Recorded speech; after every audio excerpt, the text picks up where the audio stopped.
Friends, welcome back. This is part 3 with my very special guest, HD Tudor, on the special series that we're doing on cults.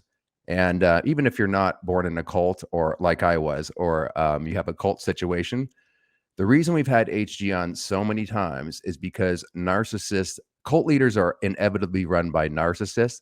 So whether you're in an abusive relationship or something on maybe a bigger scale like a cult, it's all the same thing. And this man's information has been very valuable in not only putting together a lot of dots in my own life, but he's a fan favorite, shall we say, on the channel because of his ability to penetrate narcissism like nobody else, in my opinion. HG, how are you doing today, my man? I'm very well, thank you, Doug. Just call me the Penetrator, I think. I That's a will take little that as a new okay. title. We're gonna definitely have to R-rate this one, man. At the beginning, I'll be sure to put in the disclaimer before we get started.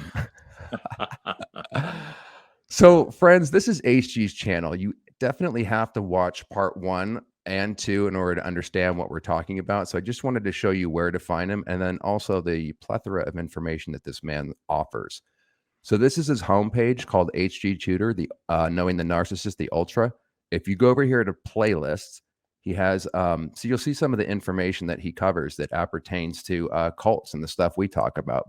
Everything from dealing with celebrities that may or may not be narcissists. Tina Turner, we know Justin Trudeau absolutely is. I can't stand that guy, HG. Parental alienation. You're not alone in that. Oh, Lord. Thank God I don't live in Canada, man. I feel for those people. Powerful narcissists. Again, more celebrities. James Corden, Gwyneth Paltrow. And then right here is where you can find the interviews. So you go to Ultra Interviews, you click in View Full Playlist, and you can see all these interviews that he's done with many, many different people. And if you scroll down right here, you'll find part 1, The Seduction of the Cult, and part 2 is right here. And then if you go to my channel, we have a whole dedicated playlist for HG. This is the homepage. Scroll down to here, and you will see series, Interview with the Narcissist, HG Tudor. And also it's laid out in a way where he was the first guy that actually allowed me to interview him and responded right away. I really appreciate that, by the way, HG, because I didn't know how lucky I got, man. You're welcome. So if you start at number 1, we have it laid out in a way where it just leads you through deeper and deeper knowledge. We don't ask the same questions over and over. And you can find part 1 right here, etc. So without further ado, of course, you lovely ladies and gentlemen have listened to part 1 and 2 already. So we're going to pick it up from right where we left off. And this is part 1 is called Seduction. Part 2 is called Capture and Immersion. Part 3, which we're going to talk about now, is Full Immersion. And part 4 is going to be the escape/healing process.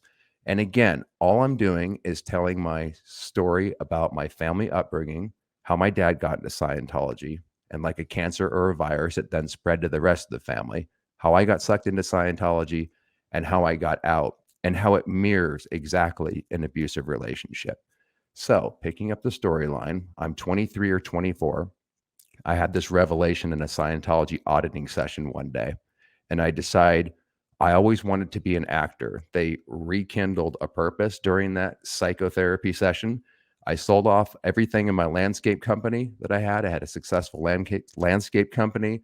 I had a girlfriend that we were talking about getting married. And I just sold everything and I moved to Hollywood because I wanted to be an actor. So HG, this is where it gets interesting, man, because it's kind of like the lights went out at this point. Again, I'm not going to repeat anything we already covered because you went into great detail about how everything led up to that. But once I freaking committed to that, and you mentioned, I have the fact that it's my own ideas to take to Scientology. I didn't know anything about manipulation. My parents are into it. I want their freaking love. And so when I commit to it, it seems like everybody's on board. My parents, I moved to LA and I have a place to land. There's a place out here, my friends, called Celebrity Center, which is a Scientology place. I call it the Hollywood brainwashing headquarters nowadays. But at the time, I didn't know that. And I had a preset group of people that all were like-minded, where rather than be scared and LA and Hollywood's a big thing, I felt very comfortable because I could hang around the C and B level actors at Celebrity Center. I was on the same page as them because I was a Scientologist, so we were special. And the reason I say the lights went out is because it didn't seem like anything was wrong, my man, for a good 10 years. Just to give you, yeah, please jump in whenever you feel like it. Certainly. Hmm. But that's the whole point, being able to get a hold of somebody, is to ensure that you don't realize that there's anything wrong, because if you do, you're going to fight against it. And the whole point is that human beings are designed to only ever do things which they think are a good idea. You never do something where you wholly believe that it's the wrong thing to do. You're not wired that way. You might have reservations about something, but you still, on balance, regard it as the appropriate and right thing to do. So, for example, a parent might complain about the fact that his son, who's recently moved to the city, keeps asking for money on a monthly basis. And the father says, "Oh, I'm fairly sure he's spending it on wine, women, and song. I'm not really sure why I keep spending his money." But he still sends it. Why? Because he feels a sense of obligation to support his son whilst he finds his feet in the city. So, notwithstanding the fact that he's expressed reservations, he still thinks it's a good idea.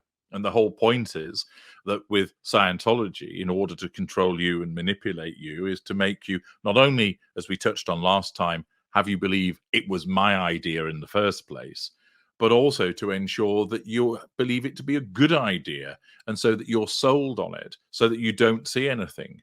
In the way that we ensnare people in relationships, we sometimes, the less evolved of my kind, throw up some red flags, but invariably you might see it, but you don't know what it means. And so you remain comfortable with it. Or you think, well, yeah, this person's this, but there's all these other things about them. So you go along with it.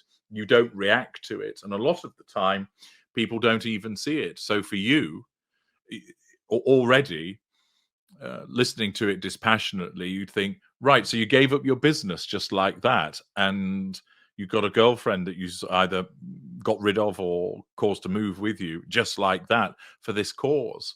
And of course, if I was talking to you back then and I say to you, Doug, what's going on? Why have you sold your landscaping business? And you go, I've got this brilliant opportunity moving to LA, HG. It's fantastic. I'm going to be an actor. I'm going to do all of this. And you've got rid of your girlfriend. Well, at the end of the day, sacrifices have to be made if I'm going to, pursue the dream. You're utterly already, as you say, although you've not got into the full immersion, that it started. It's already causing you to jettison things, which years later you look back on and go, yeah, the lights went out. You can see it now. And it's just such a similar situation to the narcissistic dynamic of drawing somebody in and they're not really seeing what's going on.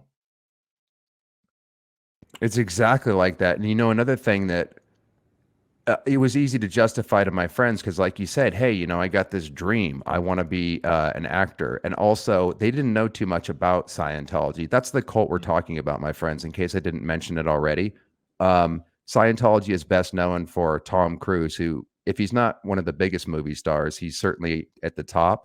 And then you take and John Travolta and a whole bunch of other people. So, HG, what the fuck could possibly be wrong? And here's another thing that really fucked me up when I got out of it.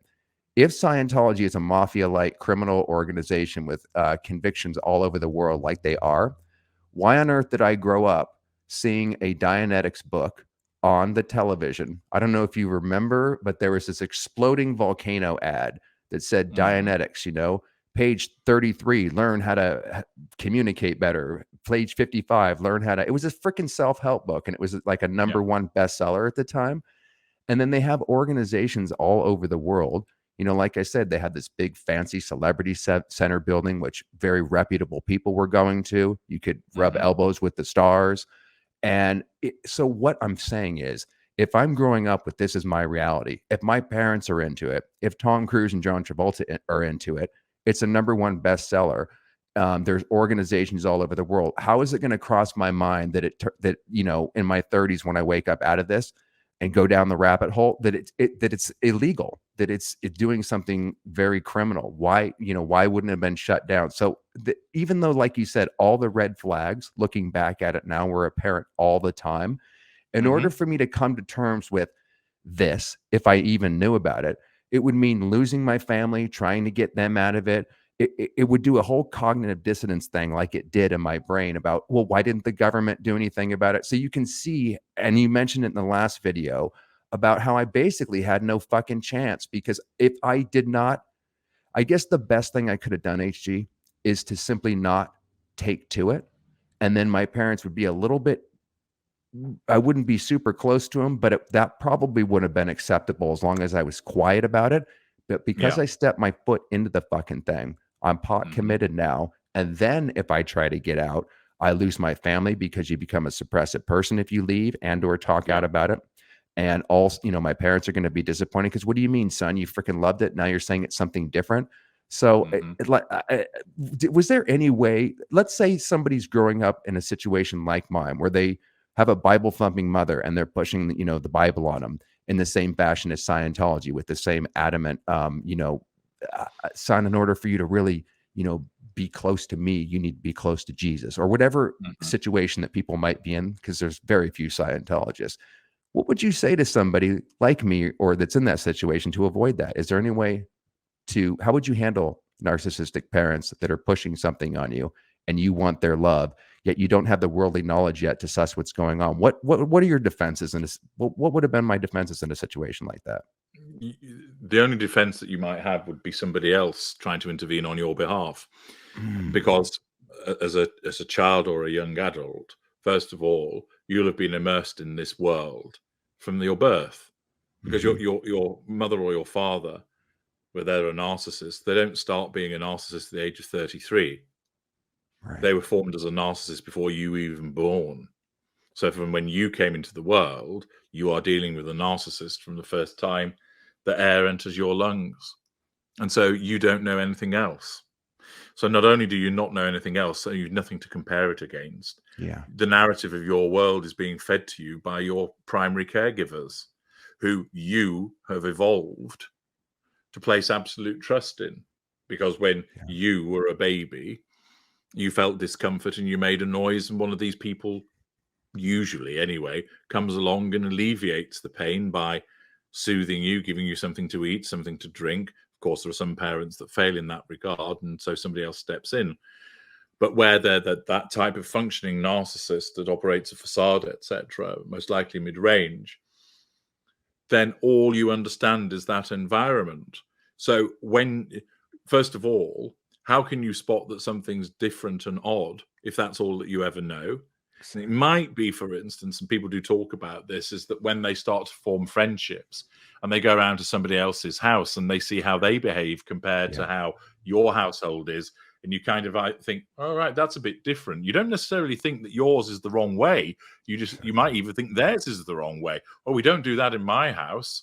That's a bit strange. And you go back, and of course, who are you most likely to confide in? A parent. I went round to Johnny's house and they were allowed to do this and do that. Oh, well, yes, Johnny's mother's the whore of Babylon, and that's a godless house there, etc. And so it's then drummed into you. Oh, okay, yes, I better not go along with what happens in. And you lack the critical faculty of the child to go, hang on a second, mum, you're talking bullshit here. That doesn't make sense, because your parents are your world. The only instance where you might have some form of defense is if somebody else comes along and says, Doug, your mum and dad are doing such and such. And even then, the chances are slim, because in any narcissistic ensnarement, where that person is being ensnared by a narcissist, when somebody else comes along and tries to say to them, look out, you're involved with a narcissist, they're more likely to go, what are you talking about? Yeah. No, this person's great. You're just envious of the fact I've got a relationship, and they're not ready to understand it. So for you, when you're getting sucked into all of this, you're basically the Millennium Falcon getting drawn towards the Death Star by a tractor beam. You ain't getting out of it. Exactly. God damn. That's a great point to bring up, this, which you just sparked off. I often get in debates with my friends because narcissist, has become so overused that people have a tendency to be numb to it or not think that it means a specific thing. I know we've covered this in previous interviews, but just to hammer home the point, because it does mean something to me. It's not just a word. It means a person who lacks a conscience. They won't have empathy, etc. Would you mind breaking down real quick what specifically a freaking narcissist is, so people know what we're talking about? And then a narcissist is someone who has narcissistic personality disorder, so they don't have any emotional empathy. They are usually unaware of what they are. They see the world through a different lens, and that lens is one that their responses when it comes to other people is governed by the need to control people and nullify perceived threats to control. That the narcissist needs fuel, needs a response from people to validate their existence. They believe that in some instances, the narcissist believes that they are somebody that's going to be hugely successful, even though there's no supporting evidence of that. They're an individual that acquires character traits and residual benefits from other people. People are just appliances that are there to be used. The individual has a limited emotional repertoire compared to non-narcissists. And the individual basically has a particular defense mechanism which has been created to enable that person, the host, if you will, survive and thrive in a particular way, so that in their interactions with other people, everything revolves around them and their needs, and other people are only there to facilitate those needs. And there's lots of different flavors, of course, of narcissist, and lots of different ways that the narcissism can manifest. But what tends to happen is too often people find that somebody does something that they don't like, and they go, oh, that person's a narcissist, or they've had a relationship that didn't work out, and it's, oh, they're a narcissist. And that isn't necessarily the case. There's a lot more to it. You need to look at a lot of behavior over a long period of time, and to see that they tick certain boxes in terms of demonstrating a sense of entitlement, a lack of accountability, magical thinking, haughty behaviors, that they show grandiosity, that they're manipulative, that there's lots of indicators about the way that the narcissistic dynamic operates. So those are all of the things that one would look for. And too often that you do get a knee-jerk reaction from some people, that then when they're dealing with somebody that does something they don't like, they think, oh, right, that person's a narcissist. And it's the same. Gaslighting is a phrase that or a word rather, that's being bandied around far too often. A lot of people don't really understand what it means. And to gaslight somebody is to affect their reality so that they no longer believe in it. Whereas other people think that just being told a lie is being gaslighted. It's not. It's far deeper and far more insidious. Thank you for taking the time to break that down. And another thing that people might have hard to come to terms with, that might be difficult, like certainly is for me even to this day. So mothers are wired to take care of their kids, right? Sort of in the DNA. So what I couldn't comprehend, and still can't, is I could never do that. This is why I didn't have kids, HG, because I didn't want to fuck my kids up, because I knew I was fucked up. I just couldn't do it. I'm like, I'll heal myself, or whatever that means, and then maybe have kids. You see, that's emotional empathy. I don't have children because they're fucking annoying. Yeah, well, I mean, I would probably agree with you if I had them, because it sounds like a hell of a responsibility, and I can barely take care of myself, man. I mean, trying to get over this shit has been a full-time job. And like I said, I don't want to do what my parents did to me. And I know a lot of people will have kids and do the opposite, because their parents will teach them, well, I don't want to be fucked up like that. I'm going to give them, I'm going to treat them well or whatever. But this narcissist, it's not narcissism, that being a narcissist, narcissistic mother, overrides somehow this genetic component to take care of the kid. As you said, they put their needs first, and I still can't wrap my mind around this concept. How does it override the instincts of the mother, man? Well, it doesn't necessarily. It's not a case of overriding it, as that it never formed in the first place. So there's no love, real love. Yeah, because that mother, she became a narcissist. So throughout her life, she didn't function with emotional empathy. So it's not a case of it was there and the narcissism somehow quashed it. But rather, there might have been the very early grains of emotional empathy, because there are studies that talk about how babies do seem to show emotional empathy towards other babies, etc., when they're very young. However, that empathy needs to develop, because, as I've mentioned before, there's a newborn baby thinks the world revolves around them. Doesn't consciously think that way, of course, because they're not thinking. They've not got the words to think, because they've not learned language. But their appreciation, if we could put it that way, of the world is, I have a pain, this person appears, they make the pain go away. There's another pain, this person appears, the pain goes away. So the baby forms believing that that primary caregiver almost lives in a cupboard and just emerges to soothe, to feed, to cool, to warm, to entertain. And then over time, that baby as a child learns about sharing and consideration and patience and cooperation. It's taught. And there may well be some innate emotional empathy in there, which is like a seed that is cultivated by that caregiver. But if that does not happen, and the genetic predisposition is there towards narcissism, along with the lack of control environment, rather than the emotional empathy plant grow, the narcissist plant grows. And so that then, let's say that young girl, she becomes a narcissist, so that when she reaches a point at having a child herself, she has no emotional empathy in order to care for that child. Now, she may have cognitive empathy, and of course, she may well understand that, remember that that child is but an extension of that narcissist.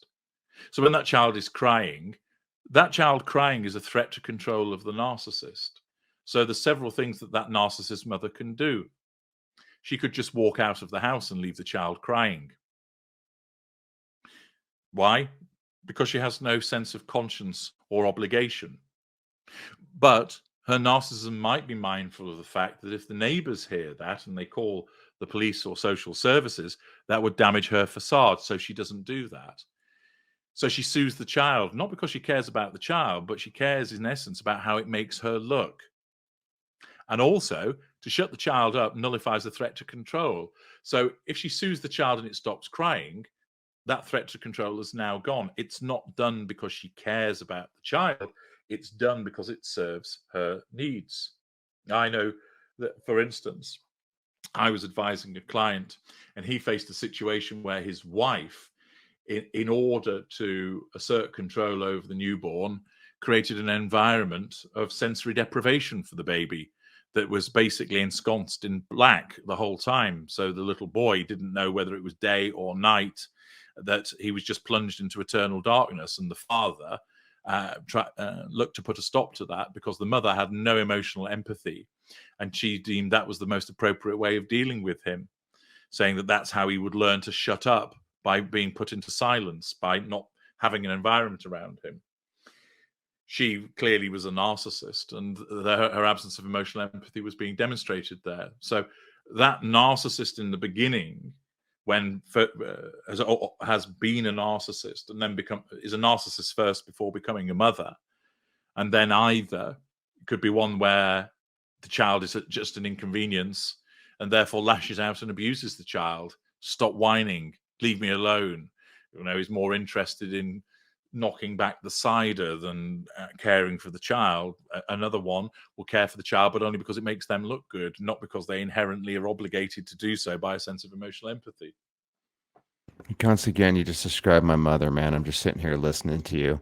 It's hard to come to reconcile that, though, my friend, because there's many things that she did that was positive and good, but like you said, it was all about particularly looking good in front of the neighbors. That's what it was all about, my man. It was all precisely. self-serving. You might argue that it's a little bit like the work that I do. Some would say, some would describe me as an evil individual, but would also then say, well, even though you're doing this for your own needs, HG, the fact is it helps other people. So bugger the motivation. Okay, that's one way of looking at it. Other people would say, I still can't countenance accessing his work because of what he is. You are allowed that opinion. You're the one that loses out if you don't. Again, that's your problem, not mine. But similarly with that narcissist parent, it's all about the needs of the parent that are served. And whilst that child is an extension, you've also... there's the fact of this child's an extension of myself, that subconscious view. Therefore, looking after it is looking after the extension of the narcissist. It's a little bit like ensuring that you're looking after your foot so that you can walk.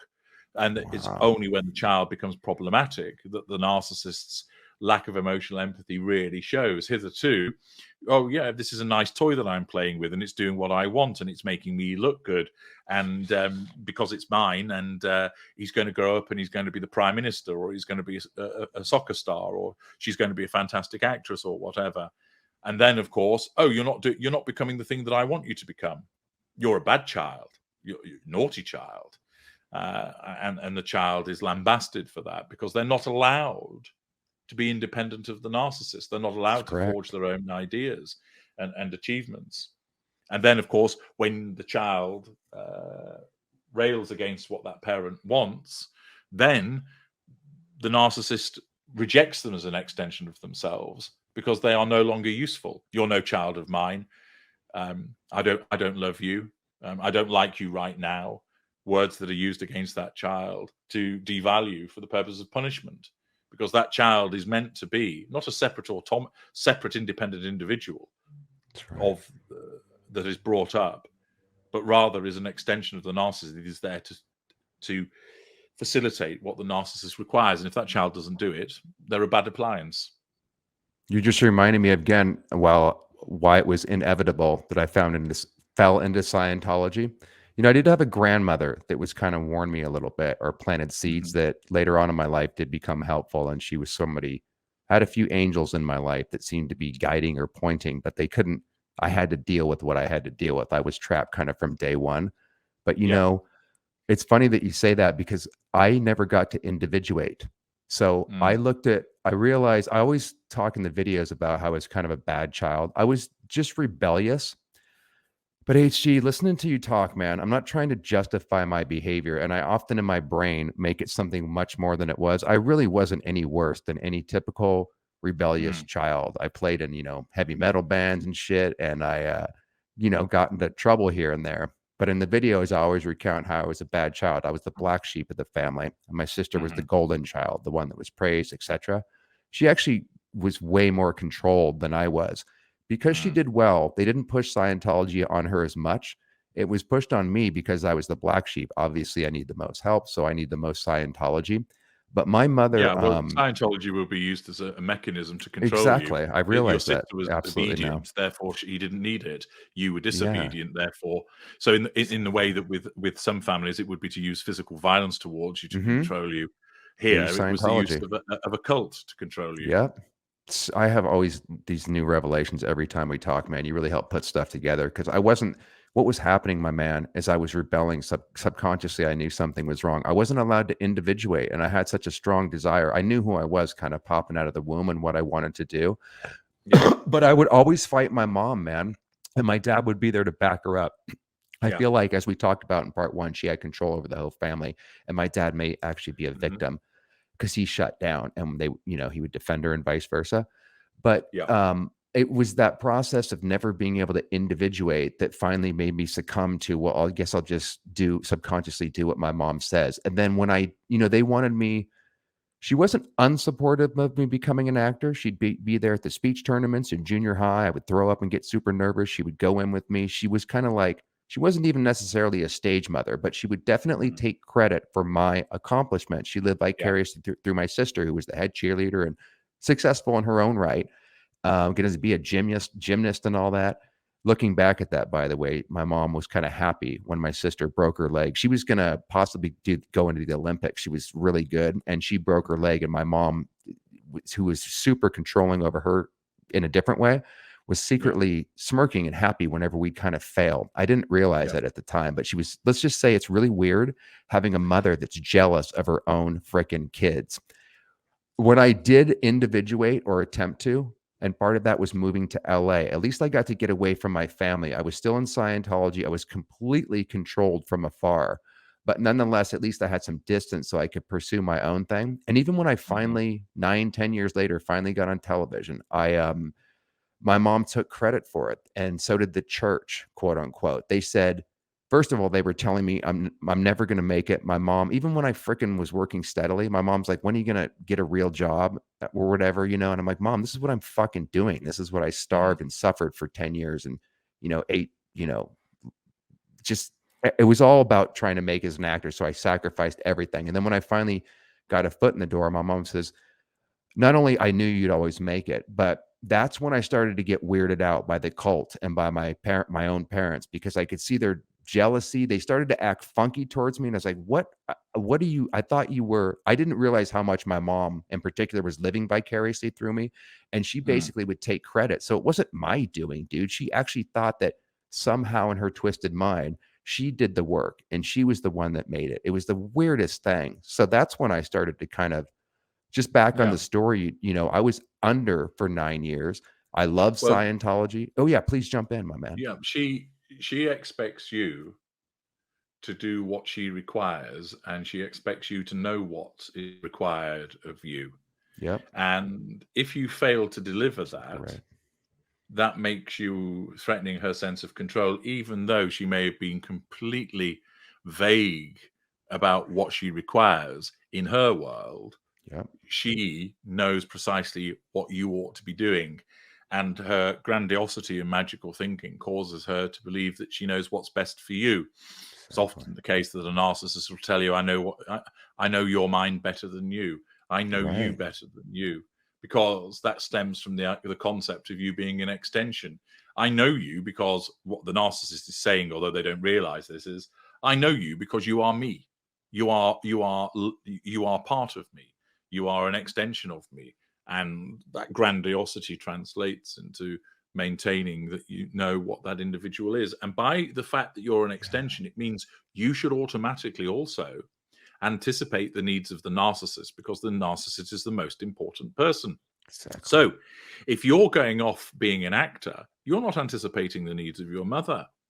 And the fact is, in her mind, she's thinking, Doug, you ought to know what's right for me, because you are in essence an extension of me, and I'm hugely important. Everything revolves around me. And it's very clear you do know what I need. You do know that. And the fact that you don't deliver it means that not only do you know what I need, you are deliberately flouting what is necessary for me. And that means that you, Doug, are a very awful son, that you are a terrible human being. Because it's not just a case of you didn't know, you knew, and you consciously decided not to follow it. Yeah, like That's I'm a what's mind actually reader. going on. Yeah. And therefore, what then happens is you become painted black, because all of that is a threat to control. And then you're punished, because not only are you a bad son, but you're a knowingly bad son. Right. Oh my God.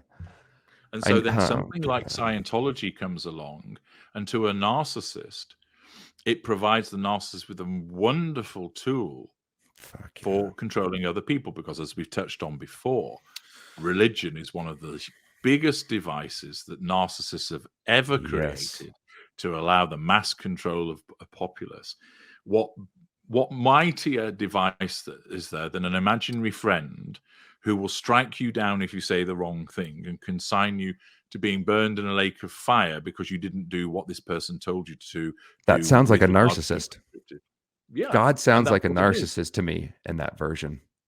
Yeah. If you don't do And what so I with say, the Scientology, it's either do what I say and you'll be granted salvation, greatness, superior knowledge, the spaceship will beam you up and take you to the planet Quark, whatever it'll be, or don't do what I say and you'll be damned, and you will be cast out, and you will be subjected to eternity and having little imps and demons sticking forks in your genitals, whatever it might be. that's not too But far off from there. it's a method Confidential of levels. control. Because if you think about it, religion is supposedly built upon compassion. Yeah, it's the opposite in most Yeah. cases. It's actually there to control. And who is it Is that it needs control more than the anybody else? narcissist? Narcissists. Like I said, that when you just described God, and I thought about this, he died for our sin. I didn't ever even met the guy, and before I pop out of the womb, there's already a gentleman that died for my sins. I have to do what he says, and it's all kind of vague and shit. The Bible reads like poetry. You have to try to figure it out, and it's not like straightforward. I don't know the whole concept of that. Well, This is and again, any not just the Bible, but any religious script, what's it used for? Interpretation. And what is it that narcissists love to do more than anything else? It's the Humpty Dumpty approach from Alice Through the Looking Glass of when I use words, I know exactly what they mean. Yeah. Basically, Jesus, what you're I mean, stimulating me, HG. Yeah, we that use goes to the point I was Alice. making earlier, that the narcissist operates in a world where you are assumed to understand what the narcissist means. Exactly. So a preposterous example would be, I could say to you, green eggs and ham. And in my world, I've just told you, Doug, go and get me a pint of beer. And then you look at me with a blank look and you go, what are you saying, HG? And I say, where's my beer, Doug? And you go, what are you talking about? I just asked you to get me some beer. No, you said green eggs and ham. Well, you should know, Doug, that means go and get me a pint of that particular lager. And you know that's the case, Doug. And the fact is, you're being deliberately obtuse by not doing it. So the whole point again is that a narcissist will come along, whether it's Scientology or some other kind of religion, and use the founding text or scriptures, whatever it might be, and will say, I understand what the God meant. I am the conduit by which you receive understanding, grandiosity and magical thinking, haughtiness. And I am going to interpret this for you, because then that gives me control. But of course, for the most part, that's done subconsciously. And you see that it's invariably the case, the most extreme examples of religions is where they interpret these texts in a particularly harsh way. And then they turn on even denominations within their own religion. Yeah, I know. I mean, you get an interesting example of that with Margaret Atwood when she wrote The Handmaid's Tale. And she talks about the sons of Jacob and the fundamentalism that they're born out of. They turn on Baptists. You see Baptist churches have been burnt down because their interpretation isn't acceptable to them. So fellow Christians, no, they will turn on them because they have this absolute view. And the way that they behave is all about that control, taking control of women to say, you now are unwomen. You're not even have the status of women anymore. And as a woman, you're just a chattel of a man that is there to be ritually raped every month for the purpose of producing a child. And so, and what do? They interpret, they say that basically, women aren't allowed to read. Why? Because as it was the case in the Middle Ages, that reading increases understanding and leads to the formation of ideas. And so if you stop people from having ideas, they're easier to control. How do you stop people having ideas? Don't give them information. Where do most people get information from? From reading. Sure, you can get it from watching and listening. But cozying up with a book and reading it and having your own ideas, that's dangerous to those that need control. Exactly. A couple of points on that. You mentioned Margaret Atwood and The Handmaid's Tale.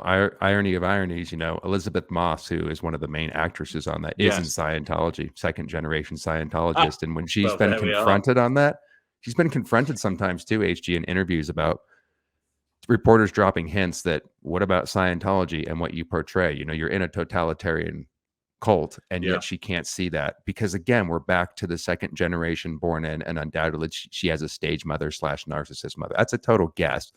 But Elizabeth, like me, I can see that she was cloistered, and her path out would be, like a lot of these second generation Scientologists, would be really, really devastating because they'd have to undo and unbelieve everything they've ever believed in and go against the parents, the ones that they thought were there to protect them and to love them, that actually set them up since birth.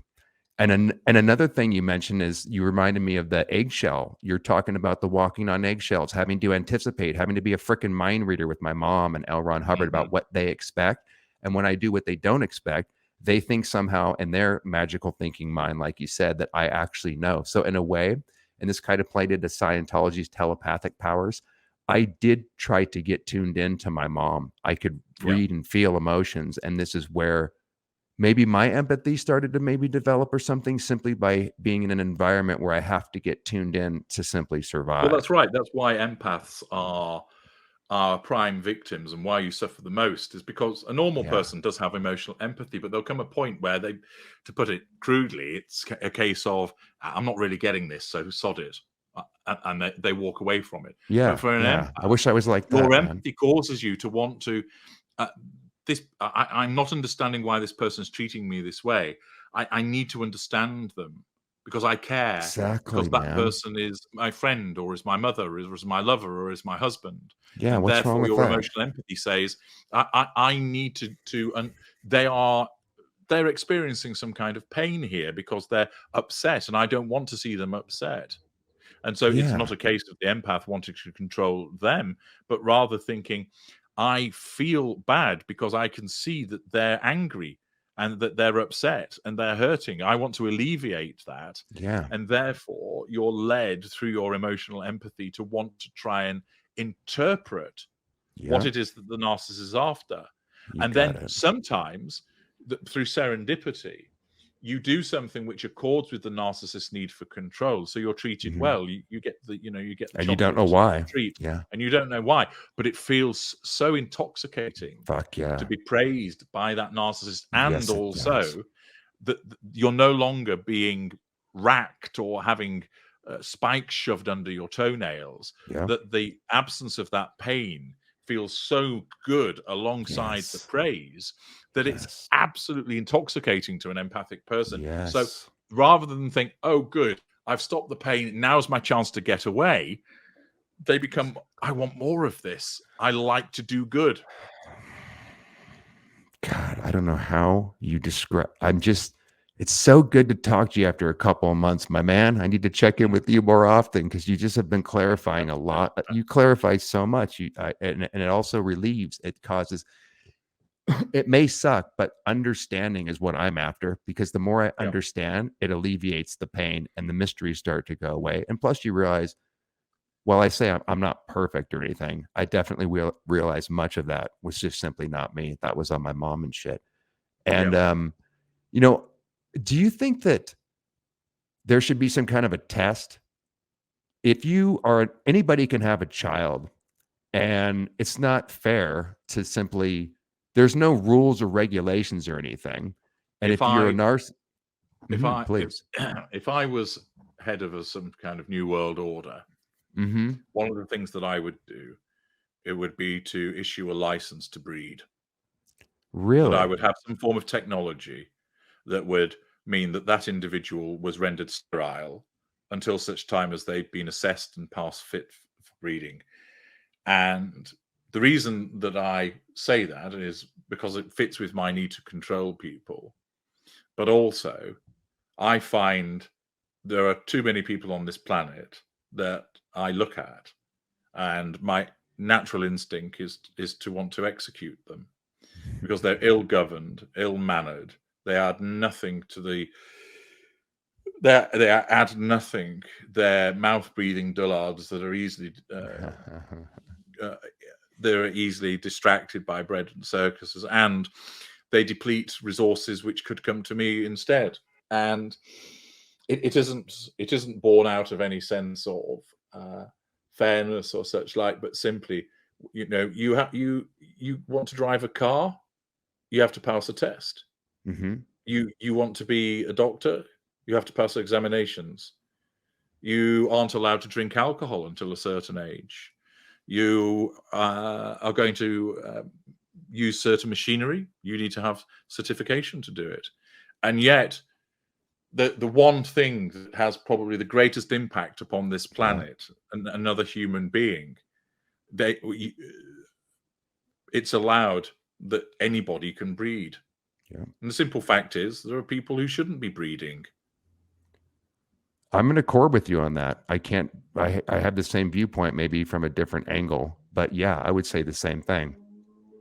Yeah. Because I mean, So think that would change the society, don't you think, my man? I mean, maybe you would. So, are you saying you'd want to just breed narcissists, or what? I mean, you're not saying that. no, What? you see, I would quite happily get rid of the lower echelon narcissists because I see them as just a waste of space as your common or garden idiot. Mm-hmm. Mm-hmm. But I also recognize that we need certain people to do the menial things.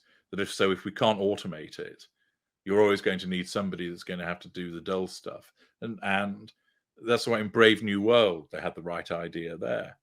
You think so? Well, of course you would, because Absolutely. that would be created by a narcissist, right? To me, that would be Yeah, a horror because it would be ultimate control over everybody, right? but if you're able Everybody to the breed same, somebody, and yeah. if you're able to breed somebody that revels in the fact that they are there just to do something mundane and they're perfectly content with that, Mm-hmm. that's good for everybody.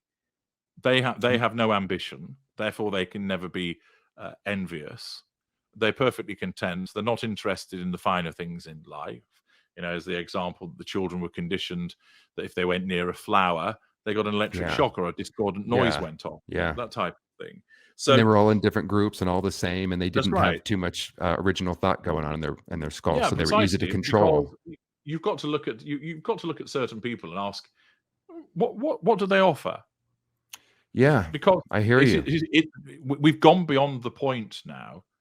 We've gone beyond the point now of saying, well, a life is a life, and no, there are only so many resources available, and also that individual that is disruptive, and that includes those narcissists that are lower echelon. The world doesn't need them in the way it doesn't need lazy people. So I can't disagree with you. What's their contribution? And so basically, if you've got two individuals, they need to be able to prove that they can bring a life into the world, that they will bring up properly, that they won't demand resources from the state for, that they won't create basically a troublemaker that causes problems in school, that is going to cause difficulties with regard to criminality, etc., so that they add rather than they take away. Because unfortunately, there are far too many people that take away. I can't disagree with you at all. Does that make me a narcissist, HG, for agreeing with you on that and seeing that the same way? I never felt like a lazy person, and there are a lot of people that just suck the energy out of everything. This is the interesting thing. You and I can both condemn the hooligan that smashes up a bus stop. We might do it for different reasons, right? Yeah, we do it for different reasons, but we can both condemn them. It's interesting because I agree with so much of what you say in our interviews, man, that it makes me wonder. It will come from a different place. Yeah. It's interesting, though, how the just two because I'm meet. a narcissistic psychopath doesn't mean that I want a world that's utter chaos. I prefer order, but it must be my order. What would a world look like if you were at the helm? How would you have it? Well, if I was at the helm, first of all, the football team Manchester United would be disbanded. That's priority number one, of course. But what would be the second priority?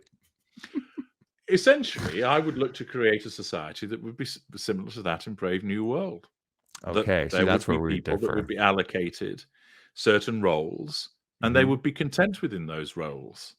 So I wouldn't be saying, you must now be a slave and you're utterly miserable as you work in a toxic environment. No, I recognize that individual is going to be more productive if they think, this is what I was born to do. Because they wouldn't know any better. Yeah, so to do that. And so it would be where people would be assessed. I would look to have some method of evaluation to determine, is this person going to contribute in a meaningful way to society? And if not, let's just get rid of them. I can't argue with that. Then they can have a particular role. And I'm interested in art and literature. I was just going to ask you about that. Things. So have them flourish. I'm interested in film and television and good writing. So let all of those things flourish. I can intellectually appreciate a landscape, preserve those things. Largely, much of it stems from, I actually find most people irritating. And so I would rather get rid of a majority of people, save where I recognize you've got to have them so the provision of certain things get done. Well, that'd be the only reason that they'd be tolerated. I really appreciate you being honest and upfront about that because, like I said, audience, it's really good to know the other side and to hear how the narcissists, who often, as we talk about, get in positions of power, how they operate and how they see things and why Brave New World and Orwell's 1984 were perhaps not necessarily, they seem like more like nonfiction. I've actually created a sort of manifesto. Which really? I don't doubt you have. You're going to do videos on it? You're going to do a book on it? What do you mean by that? Well, I might talk. What I might do is do a series of videos on what my manifesto would be for, if we could call it Tudor world, what it would look like, and then we can talk about it on one occasion to say that if I was the ultimate authority and had that unbridled power to make it so, and And many people, just as you have done, would actually find themselves in huge agreement with me, Yeah, which is because weird. it's not the case that I am this random lunatic, Hmm. but rather I would bring order where it's I understand required. what you're talking about. Mhm. And I would there, love to see that. yeah, and there are many of my kind who create the disorder that I dislike, and I Hmm. would find it entertaining to ensure that they were crushed. So at HG some for point, president, man. Maybe we can get rid of a lot of the absolutely, but world bullshit. president, remember, it'd have to be world I president. would take you over frickin' what the options that we have in America, which is just like one narcissist versus another, and people still go out Well, I and know vote for you're these intending to jackasses. compliment me there, but the bar isn't that high, is it? So No, it's not. So I guess that wasn't really a compliment, but you know it's coming from the heart, my man. I understand. Seriously, I like that manifesto that you described a hell of a lot more what's on the table. And since you want to crush all the other ones and be the ultra, perhaps you Mm. would be the ultimate disinfectant if you were the frickin' president, man. Oh, absolutely. Well, it's detailed. This manifesto that I've Really, you've written, been working on it. it covers the economy, it covers immigration, it Holy shit, covers HG. the environment, it covers space exploration, it covers the sovereignty of nations, and so on and so forth. So there's quite the body of work. When will you have something like that where we could? I'd love to discuss that with you. Is that in the near horizon where we might actually be able to talk about some of Well, it's a the matter of material? whether it's a matter of whether I choose to share it. And I I see. think that I would do so because I think it would prompt um, considerable debate, And it and would be actually part of your more legacy. people. Yes, and more people. I would safely say now that if I was to sort of provide that manifesto and people were to digest it, that more people would agree with it than be against it. Interesting. Very If they interesting. approached it with logic and not emotion, if Hmm. they did that Hmm. in the way that I've taught them to assess situations and assess information, more people. Some at first would say, "Oh, I find that a little bit difficult to stomach," but once you've got over that initial emotional reaction to it, you would recognise that what I'm explaining would work. If and when you're willing to share that, I would love to take that up, and we'll see what people have to Sure. say because that sounds. I'd really like to hear that. Yeah. As we roll down on the hour, we're a little over 50 minutes in. Yeah. That was fucking fascinating, by the way. Why don't we just kind of lead it out on this, HG? So there Sure. wasn't much to say about the immersion, and what you just talked about is all the detail, basically, of what I had questions on, anyways. But so Okay. from the ages of 23 to 24 up until the way I woke up is a well, before I get to that, let me just say I was in for about 10 years as a hardcore Kool-Aid drinking 100% Manchurian candidate Scientologist. This was my fucking life. I didn't have any friends that knew much about it, so I never got challenged on it. And nobody Mhm. really cared anyways. Oh, it's just another weird belief system or whatever. I tried to get friends in, they would reject it, but in a way that was kind of kind or whatever.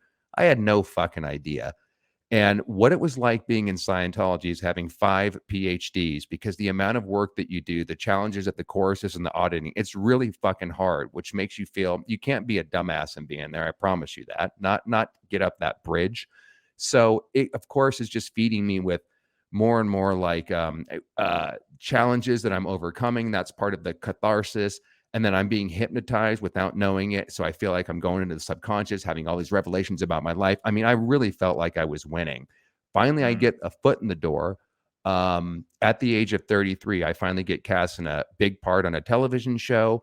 And then right when that happens, right when I signed with a mid-level agent, which was like basically guaranteed to have a career, straight to producers on auditions, it's all lined up. This is everything I worked for, HG.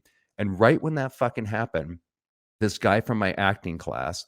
Well, I have to back up a little. First of all, I was surrounded, even in the acting class, where my acting teacher was a well-known acting teacher, not only in Hollywood, but specifically with Scientologists. So Mhm. because he just happened, there's a synchronistic series of events that happen here. So because he believed in me and my friend's talent, who is also a Scientologist, he told us that why don't you go audition at the famous actor studio? This is a place, I don't know if you've ever seen Inside the Actor Studio on I TV, have, but yes. they have Yeah. you? Okay, so that's the Mhm. place where it's tough to get in, and has this whole, reputation or whatever.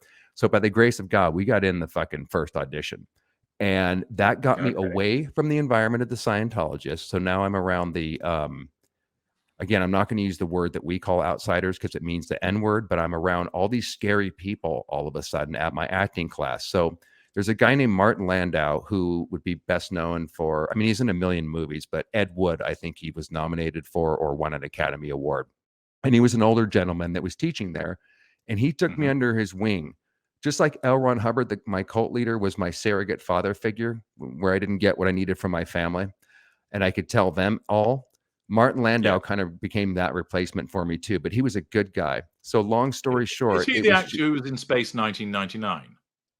Oh man, you'd have to hit me with a movie I've never even heard of. Space Night. It Was was a that like television some? program.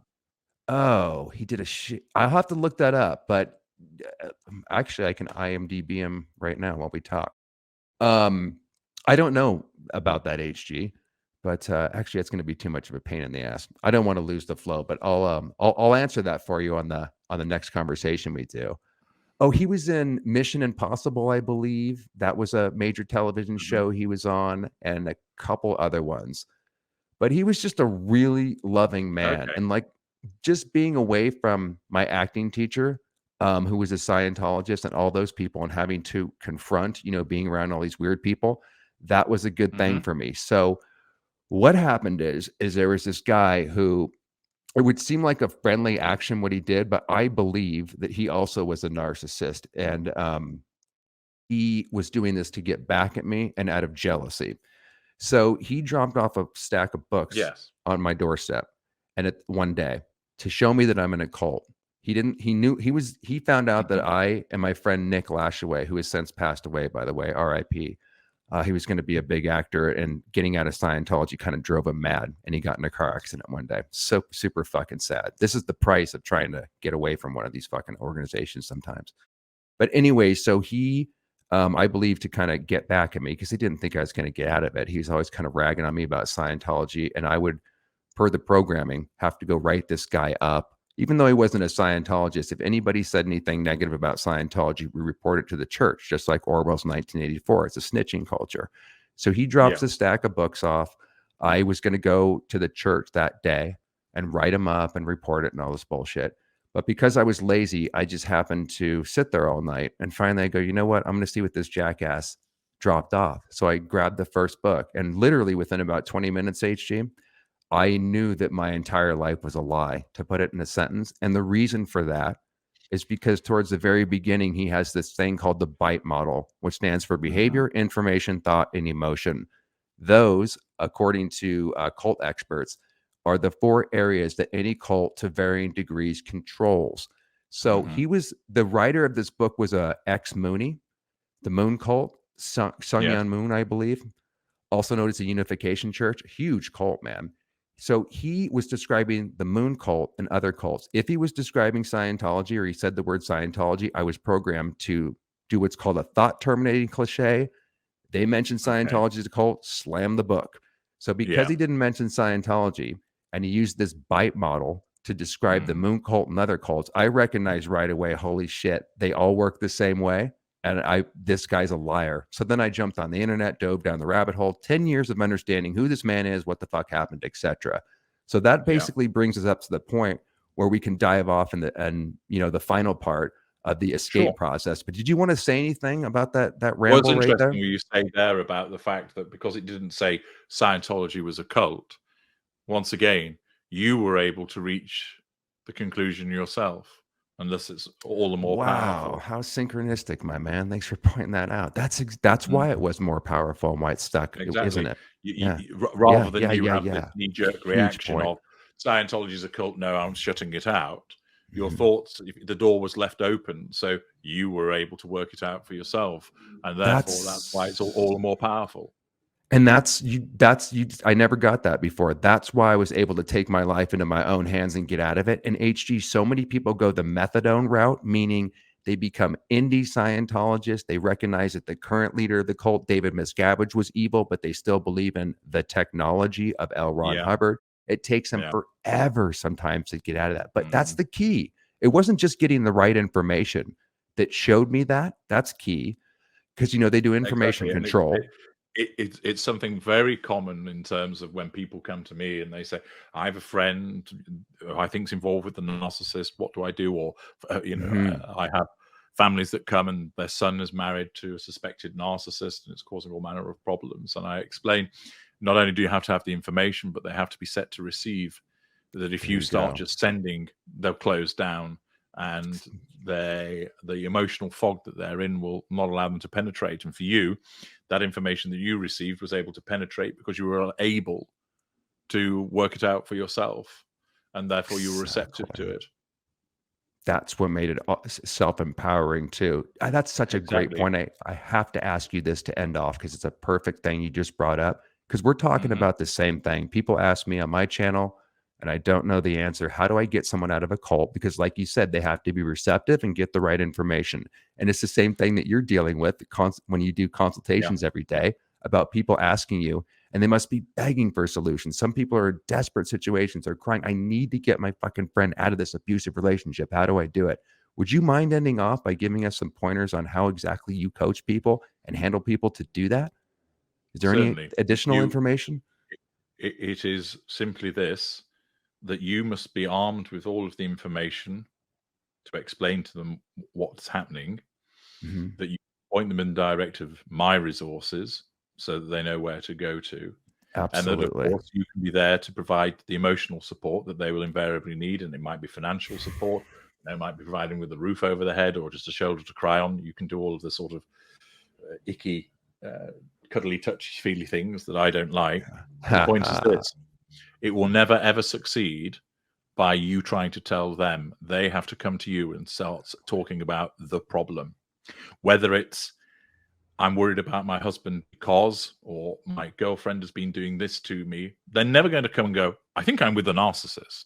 But they'll come along and they'll start saying, they might just look unhappy, and you go, what's the matter? And they'll say, it's my husband. I don't know what it is, but he does this, he does that. They're talking. Let them talk. And if you recognize that that's what they're dealing with, what you then need to do is let them continue to talk and say to them, I think you may be in an abusive relationship because, and not to get heavy with the terminology, you've got to let them start to question the process, because that means they're going to be open to the information that you provide them with. But if you start preaching at them, they'll just close down because they're not ready to receive. They'll feel like they're a failure because you're telling them that their relationship isn't working. They've got to be able to admit that something's wrong. And then you can be there to say, okay, you're leaving the door open for me now. Here's some information. I think you should read this. And rather than say, oh, right, so what happened there was that the narcissist needed control over it. It'd be too much for them to take in. And instead say, I think you would benefit from watching these videos. Or if you read this book, this will give you some further answers and point you in the right direction. So they can go off in their own time and access it without being told, this is what it means. Let them work it out for themselves. So when they come along expressing a concern about the way that they're being treated, that is your cue to say, I think this is what might be happening to you. Here's some information that you'll find useful. And then they can talk about it more with you, and you can listen and go, yeah, I think I understand what you're dealing with here. I recommend you read this. Don't tell them, don't diagnose for them. Don't tell them, oh, so this means this means this means this. It'll be too much for them to take in. Just recognize, they're waking up. Give them some more material that they can wake up to, and they can work it out themselves. And then if they come back to you and say, that was really helpful, do you think, and if they invite your opinion, then you can start to tell them. I see. But they've got to be set to receive. And that's how you go about it. Thank you so much for that. And also what you said is exactly along the lines of what cult experts say to get somebody out of a cult. There's just one question I wanted to ask you about that. Really well said. So there you go, guys, because I get asked this all the time. How do you get someone out of a cult? How do you get someone out of an abusive relationship? Access HG's channel, find out what you're dealing with, and then take those steps. The only other question I would have, because I get asked this a lot, is there anything you can do to initiate it, to drop seeds when someone's not ready to receive? Do you have to just sit back there and wait for them to, come at you with the question, like you said, where you can then slowly jump in? Or is there anything you Well, can do again, to if initiate you it? can tell that somebody is being abused, Mhm. you don't start off by saying to them, "You're being abused," because they will retreat from that because of Mhm. shame, That's absolutely embarrassment, right. feeling like a failure. Mhm. It's the open-ended questioning. How are things at home? Give them the chance to talk. Well, actually, funny you should mention it, but and then they might start talking to you. I So, see. how are things going with Frank? And then they might open up to you. So rather than say, "He's treating you badly, isn't he?" Closed question. Very easy. They'll go, "Oh, no, no, no, no. No, he just sometimes has a bit of a temper, but he's busy at work." They'll close it down. But, "How are you and Frank getting on at the moment?" Right. And It's they all about the might, open-ended question. yeah, it gives them an opportunity to talk and then don't feel as though they're backed into a corner. And Mhm. it also is a technique for gaining people's trust. Let them speak. Don't tell Right. them how it is. Don't presuppose that you know what they're experiencing. Let them explain, and they will naturally open up to you like a flower receiving water. Yes. Fantastic advice. Perfect. So don't guys, on my channel, don't ever ask again how to get somebody out of a cult. There it is. It's explained. There really is no magic formula. And like you said, you can't preach. I promise you guys, I've Nope. tried it. You cannot And preach. And it's also recognizing that in some instances somebody just isn't ready to be rescued yet. So exactly. So you've just you got to leave can't it. force it. Yeah. I'm glad you said that. You can ask that open-ended question and you'll be able to find out if they're ready to receive or not. But Yeah. oftentimes you can't save, you can't play God. You can help, but you No, have to wait for and somebody to if be you open. for your own sake, you can't get Yeah, yourself involved because of the great point. impact it'll have on you. You must look to your own Fantastic point. defenses, ensure that you're in a good position. Because what can often happen is Exactly. many of the people that I speak to, Mhm. understandably, buoyant and delighted by the freedom that they've obtained through my information, want to share the love, which is Mhm. absolutely fine.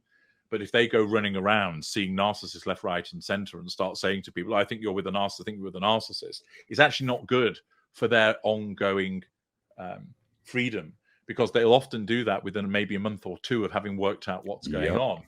And they become too immersed in dealing with narcissists again, which is Yep. contrary to their no contact regime. Fantastic point. I want to say that you're describing what happens when I woke up out of Scientology. I wanted to rescue everybody. You run Yeah, around like a chicken with your head cut off, and that's natural for anybody to go through that phase, but you learn eventually you're not to play God. It takes an emotional toll on you if you try to save exactly. everybody, and you can't You need to anyway. put So your it's a oxygen fruitless. mask on first. There you go. Perfect. Get your own house in order, and then you also won't That's be so right. frantic to get somebody Mm, else out, because what you also have to ask yourself, like you're pointing out, are you doing it for the right reason? Do you need that? I needed my parents to get out so I could continue living. But once I yeah. got my own house in order, the franticness to have to save Mm, them to get them out diminished. And then you can go at it rationally. You know what I mean? exactly. Fantastic. That's just such a fantastic interview and some really solid advice there, HG, on not only how to get out of a cult, but an abusive relationship. And as we talk about in this series, they're basically mirrors of each other. Indeed, they As are. we end off here, would you mind telling people where they can get your services, what you offer, and anything else you'd like to share with the audience? Certainly. So, having listened to what I've had to say, if any of you want help dealing with a situation where you believe that you're dealing with a narcissist and you want guidance and understanding, you can access my videos on the channel that Doug pointed out at the beginning. So, that information is there. You can also read on my blog, which is Narcsite, NARCSITE.com. And there are a Facebook page and Instagram and Twitter with HG Tudor the Ultra, which contains the various videos and articles that I produce. And you will also find in the menu bar at narcsite.com and in the video descriptions links that will take you to my services so you can speak to me. If you want help in unraveling a situation, you can use the narc detector to determine that somebody's a narcissist. You can do the empath detector on yourself to find out what you are.